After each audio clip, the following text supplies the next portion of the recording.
The folded thing. Some people saw it, but no one remembers buying it. An old, ugly wooden chair. Most people agreed on one single thing. It wasn't as the folded thing. Some people saw it, but no one remembers buying it. An old, ugly wooden chair. Most people agreed on one single thing. It wasn't as ordinary as it seemed. Years later, it appeared at a garage sale. A young woman decided to buy it since she was a collector of antiques. Arriving home, the woman heard something splintering, but she didn't pay attention to it. She went in and left the chair at the end of the hallway. The next day, the chair remained in its place, but its position was different.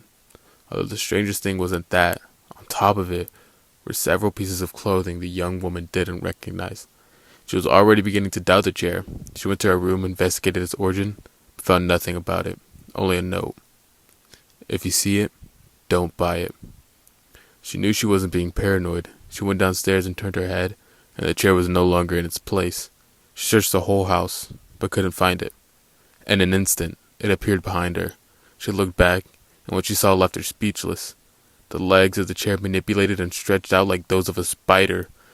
It lunged at the woman, forcing her to sit. The chair bent in an impossible way, making the young woman disappear just like that. Only her clothes remained in the same place on top of the chair. No one knows where the victims end up, if they end at all. What we do know is that the chair always ends up at the end of the hallway. They came from the woods. I didn't even want to go. That's the truth.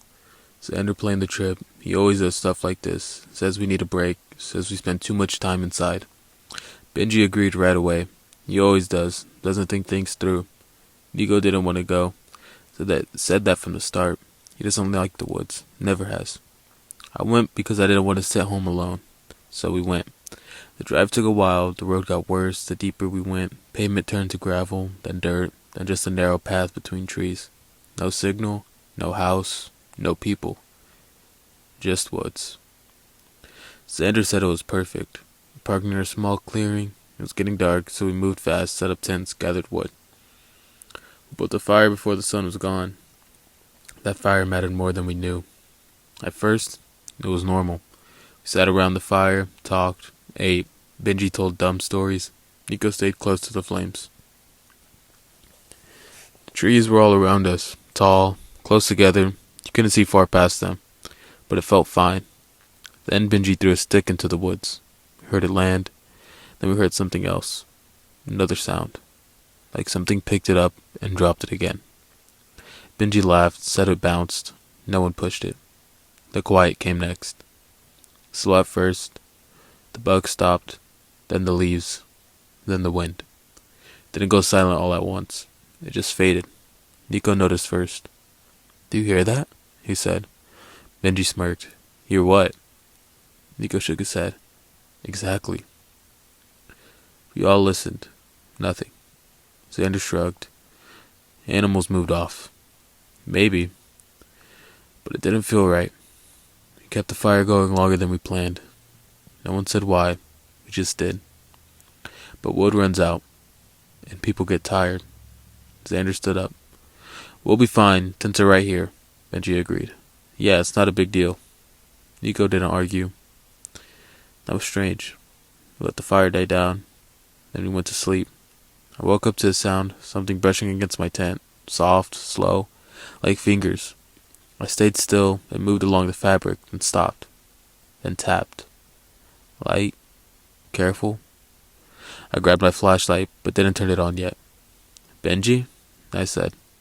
No answer. The sound moved again. Other side of the tent. I turned the light on. For a second I saw a shape through the fabric. Right outside, then it moved away. Quickly.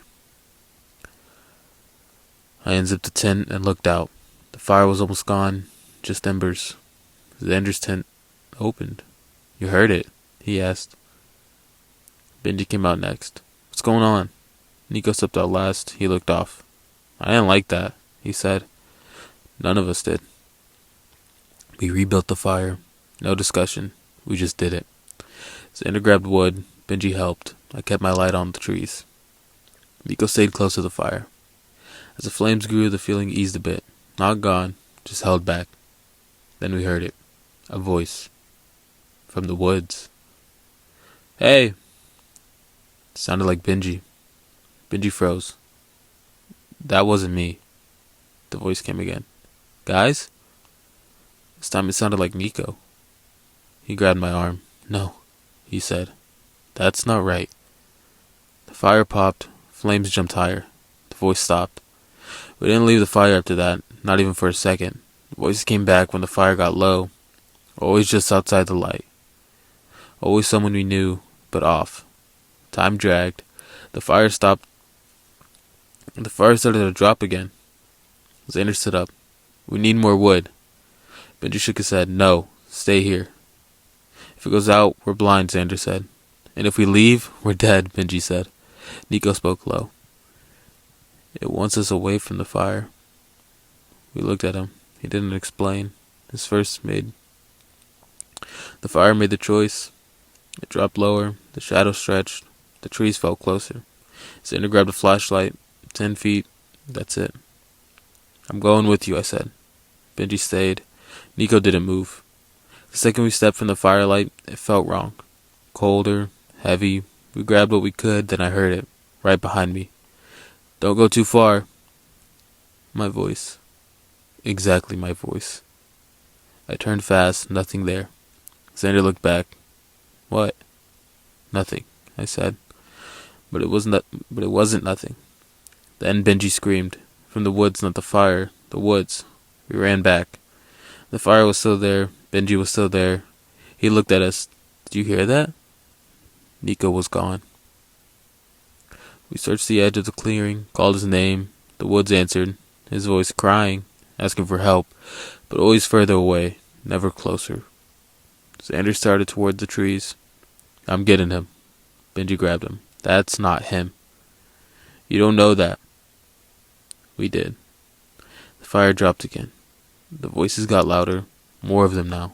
Not just us, different voices, all calling, all begging, all outside the light. Something stepped into view. It looked like Nico. At first. Same shape, same size, but it stood wrong. Too still.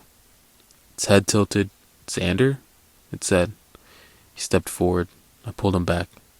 Don't. The thing smiled. Too wide. Wrong. More shapes behind it. Dozens. Between the trees, tall, thin, not right, watching us, waiting.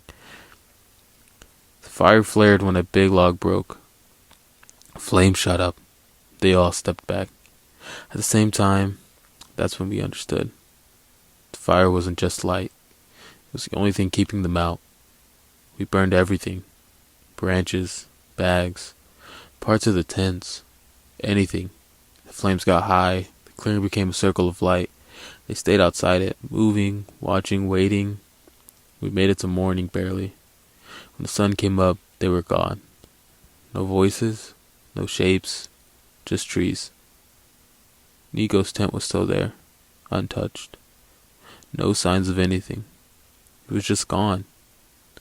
We left fast, didn't pack right, didn't talk, just left. Benji won't talk about it. Xander says we panicked, says Nico wandered off, says we imagined it. I don't agree, I don't know what I heard. I know what I saw. And I know this. Those things didn't show up that night. They were already there, watching us, learning us. And if that fire had gone out, none of us would have made it back.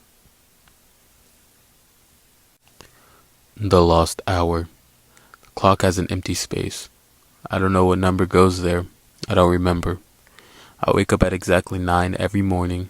The number before that is missing. 12, 1, 2, 3, 4, 5, 6, 7, 9? No, that's not it. Help me remember. I need to remember. This feeling doesn't stop. It won't stop. I want it to stop, but I just don't remember. Something is forcing it away from me.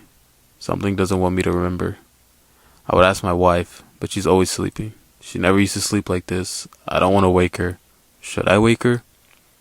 No. I'll figure it out. But I don't remember. Fine. I'll wake her. She won't wake up. Why won't she wake up? I don't remember. Why can't I remember? When the clock strikes the invisible hour, my hands bleed. Why do my hands bleed? What is this invisible hour? I have so many questions.